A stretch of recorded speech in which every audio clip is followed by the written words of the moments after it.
Good morning. I'm so glad that you're here with me today. Happy Mother's Day to all of those women and men who have stepped up to be moms. Thank you for being here today with me. It's such a beautiful day outside. And today we're talking about Mother's Day and those first steps that we take to become those people that we intend to be.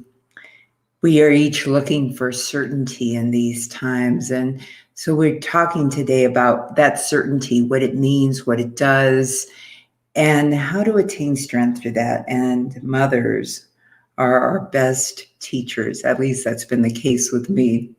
It's so good to see you. I'm Reverend Martha Quintana. I'm the senior minister at the Rio Grande Center for Spiritual Living. Today we are broadcasting from my home, and soon we are all talking about what are the steps for coming back together, and there is a plan afoot, and we'll be discussing that with you in the weeks to come. So thank you for being here today. Happy Mother's Day. Joining me in service today are High Watch. Our practitioners are holding the High Watch for us. They are our very own Julie Washington, Kathy Mathiasen, Toby Pope, Greg Gardner, and so many others who are all around the city helping us, joining us in this prayer. So if you feel that circle of goodness all around you, that's what's going on. It's them holding all of us in High Watch. I'm so glad that they are here. Welcome, welcome. Also joining me are our technical team. You can't see them, but it's our very own Kamatara Johnson, who will be co-hosting in the social hall at 10:30, and our also our very own Annette Martinez. She's our IT director, and our very own Tammy Lambert. They're helping me from across town. So welcome to all of you too. Happy Mother's Day. I'm so glad you're here. So we will start right now with an invocation.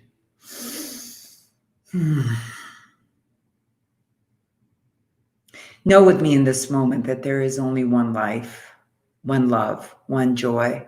And no matter what we call it, it is the one aspect of the universe that brings it all together. For from this one, everything is born. From this one. It is the one that I call Great Mother today. And no matter what word we use it, what name we know it by, it is that one divine source, the one that brings forth, the one that calls from itself again and again and again. This love, this great mother, this love is the one that produces the entire universe, all creatures, all being. And it is from this great mother that everything is blessed. And today I bless mothers everywhere and their children. I bless all mothers, whether they're in this physical world or in the next, for each have brought forth all of us. And I am so grateful for that. And so it is in this blessing that I am blessed, that everyone is blessed. Every aspect of this service today is blessed. And I know that every member, every person who participates at the Rio Grande Center for Spiritual Living is part of this. And so knowing that all is well and that this life is so good, I call that good. And so it is. Amen. Thank you for being here with me today. I've chosen a special reading for today. It's from Mary Oliver. And I love her. And she says, Why I Wake Early. And it's beautiful on this Mother's Day. She says, Hello, sun in my face. Hello, you who made the morning and spread it over the fields and into the faces of the tulips and the nodding morning glories and into the windows of even the miserable and the crotchety. Best preacher that ever was, dear star, that just happens to be where you are in the universe, to keep us from ever darkness, to ease us with warm touching, to hold us in the great hands of light. Good morning, good morning, good morning. Watch now how I start the day in happiness and kindness. That's from Mary Oliver. Thank you so much for being with me today. Today we're talking about Mother's Day and first steps. You know, often We say seeing is believing. When once we see it, we'll believe it. But truly, believing is seeing. Certainty is a feeling, and therefore uncertainty is also a feeling. What we're seeking is the truth. What we're seeking is the truth, and that truth is found right inside of us. For there is a little piece of the divine that is us, that animates our body. And it is in meeting that divine that we develop this faith. And it is the faith, that part of us that knows that it knows that it knows. There is a part of us that has never been harmed, that cannot be harmed. And it is that everlasting spirit, the one that is immortal, the one that lives beyond this time. That is the part that we seek in terms of faith. So whereas certainty is a feeling, a belief, faith is the knowing that this thing is going to work out. And it is through that faith that we become stronger. And that's what we're seeking today. In my case, my mother was my greatest teacher. Like probably so many mothers and daughters, we had conflict all through my youth. And when I had my daughter, I found when I had my daughter, there were some friends of mine had given me a picture book. It was a beautiful book, a coffee table book of portraits of mothers and daughters. And on the front would be a picture of these mothers and daughters. And on the back was a story of these mothers and daughters. And I found it very, very painful to read this book, because I felt at that time that I hadn't had the kind of mother that these mothers were the way that these mothers were being portrayed. And so in looking at this book and having a brand new daughter, I made a decision. I decided that I was going to be the mother that I wanted to be, the mother that I felt at that time that I had missed out on. And so through that, I healed the mother inside of me. And so what happens in this teaching, because remember, these lessons are dedicated to the truth. There's a cause and there is an effect.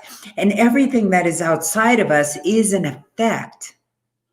So these feelings I was having was an effect. And often, according to our founder, Ernest Holmes, and this is coming out of his book, Creative Mind and Success, often what happens is that these ideas start going through our head, whether conscious or unconscious. And there was an idea in my head that somehow my mother outside of me was the cause of these feelings inside of me.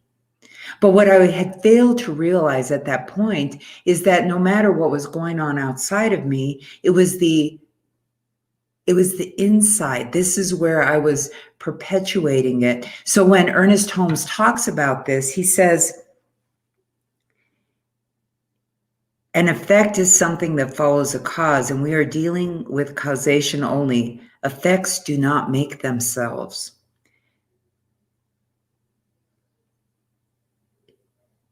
But they are held in place by mind or causation. If this does not answer your thought, begin over again and realize that behind everything that is seen is a silent cause. So there was this cause inside of me. In your life, you are the cause. And this is the responsibility I had to take, that no matter what I was thinking that was going on with my mom, I was the cause of that. I was the one that was in conflict. There is nothing, he says, in your life, you are the cause. There is nothing but mind, and nothing moves except as mind moves it. We have agreed that while God is love, yet your life is governed absolutely by mind or love. In our lives of condition, we are the cause, and nothing moves except as our mind moves it. The activity of our mind is thought. At all times, we are either drawing things to us or pushing them away from us. At all times, we are drawing things to us or pushing them away from us. In the ordinary individual, this process goes on without us ever knowing it consciously, but ignorance of the law will excuse no one from its effects. So at all times, we are either drawing things to us or pushing them away from us. So as long as I continued to believe that my mother was the cause of my conflict, I would continue to push her away.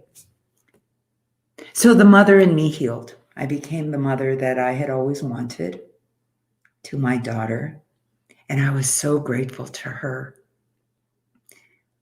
Well, there was a big piece that was left to be healed. The other part of that was the daughter. So time went on, and toward the end of my mother's life, there was a day that she and I went to the mall. And my mother was the kind of person that when she would go into a store, she loved going shopping. She loved it. And she would go into the store and she would go up and down every aisle and look at every single thing in the store. And that wasn't my thing, you know? And so one day I'm there with her and I'm thinking I'm being quite patient, but I'm still right now quite annoyed with her because she's walking up and down the aisles, you know? And finally I get to the point where I say, you know, Mom, I think it's time for us to go home.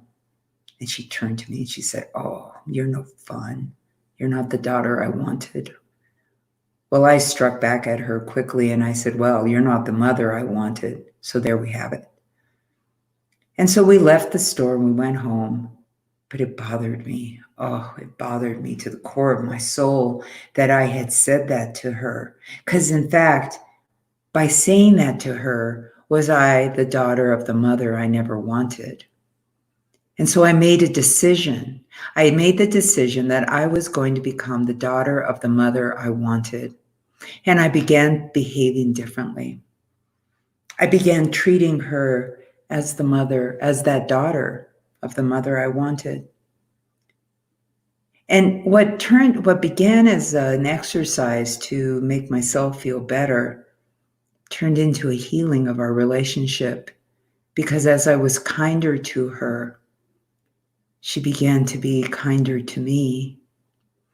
And by the end of her life, she had said to me openly, I love you.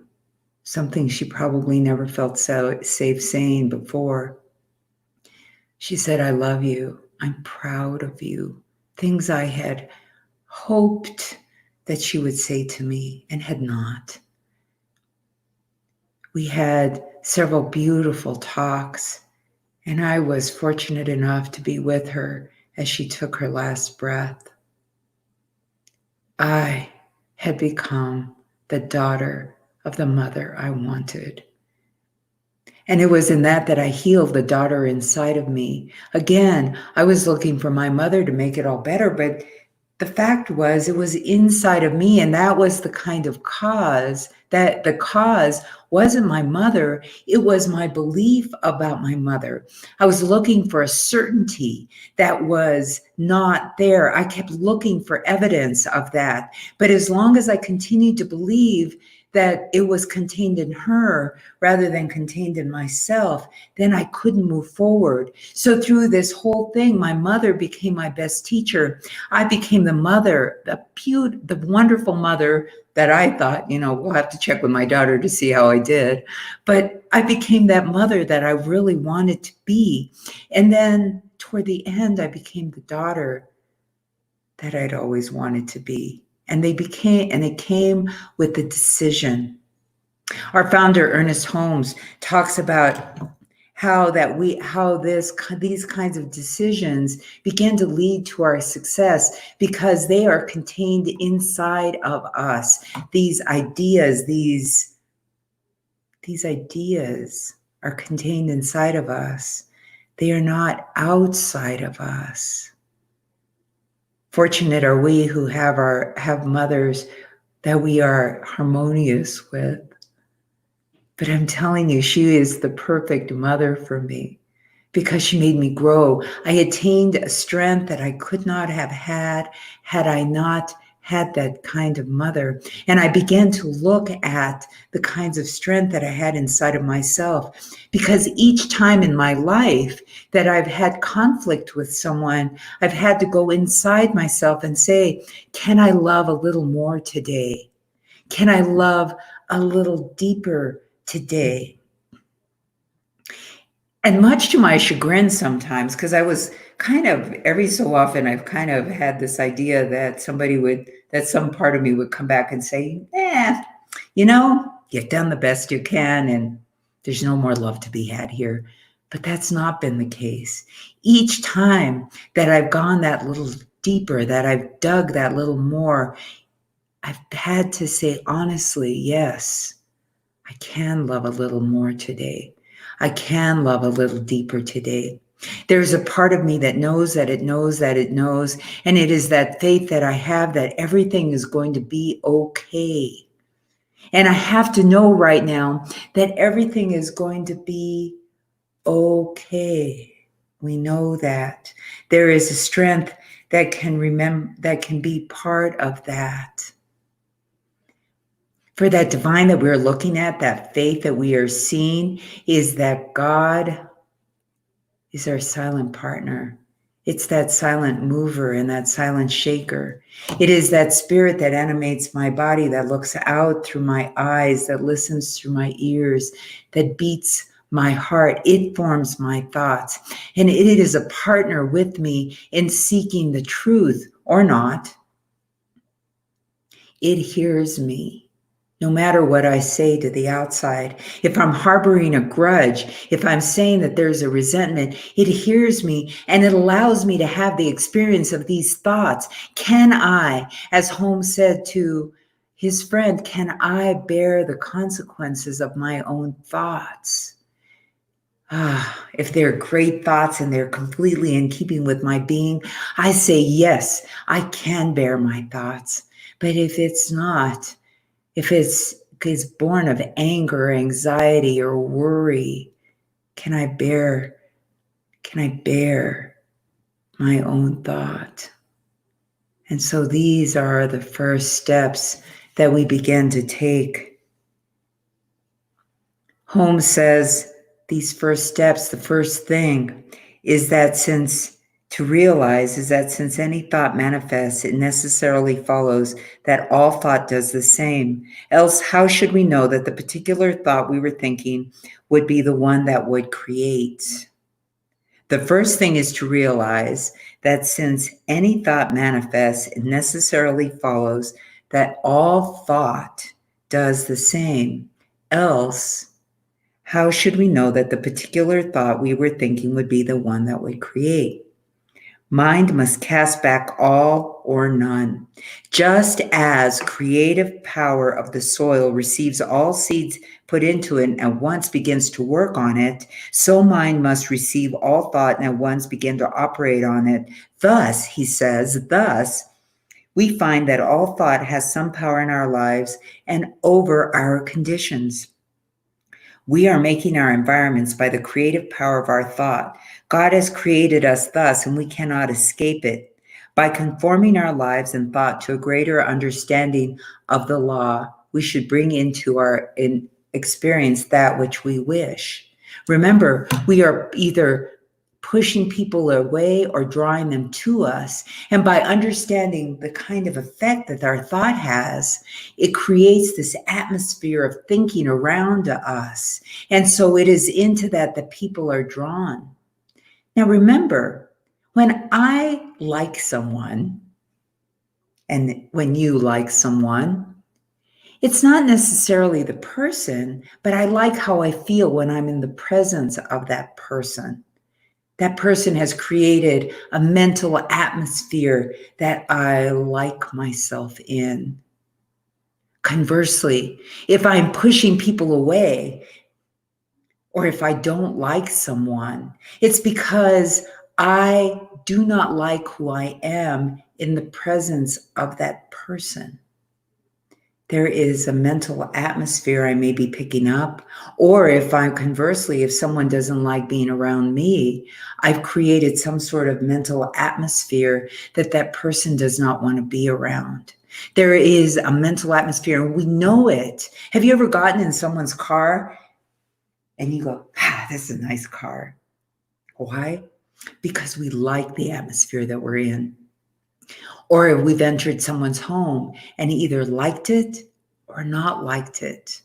There's a mental atmosphere that we are all creating. It's easier to see it outside of us than it is around us. But if I am not getting the results that I want with the people being around me, I have to look at my thoughts. In the case of my mother, my poor mom doesn't even know that, well, she did know that I was in conflict with her, but she probably didn't even know why. I didn't know why. All I knew was that I wanted her to be the kind of person I wanted her to be, and she needed to pick that up silently.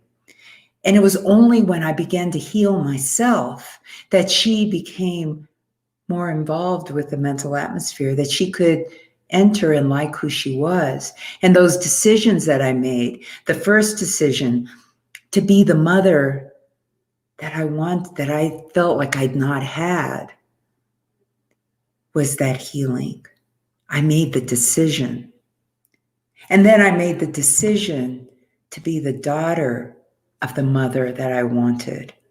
And that healed me. And by the time my mother died, by the time my mother passed away from this plane, she and I were mentally healed together. The thoughts that had been moving me, that certainty I had sought, came because I had faith. And I knew that I couldn't bear the burden of my thought any longer. And then finally, the strength that comes with that, because I could overcome this internal thought, it's easier to look at myself and to, well, I don't know if it's easier, but it's important to look at myself and to understand that I am the one that is the captain of my soul, the master of my destiny. I might got a little backwards. So Ernest Holmes finally says, the person who is to succeed will never let his mind dwell on past mistakes. The person who is to succeed will never let his mind dwell on past mistakes. He will forgive the past in his life and in the lives of other people. If he makes a mistake, he will at once forgive it. That means us. We can't be beating ourselves up. He or she will know that so long as she desires any good, there is nowhere in the universe anything that opposes us. God does not damn anyone or anything. People damn everyone and everything.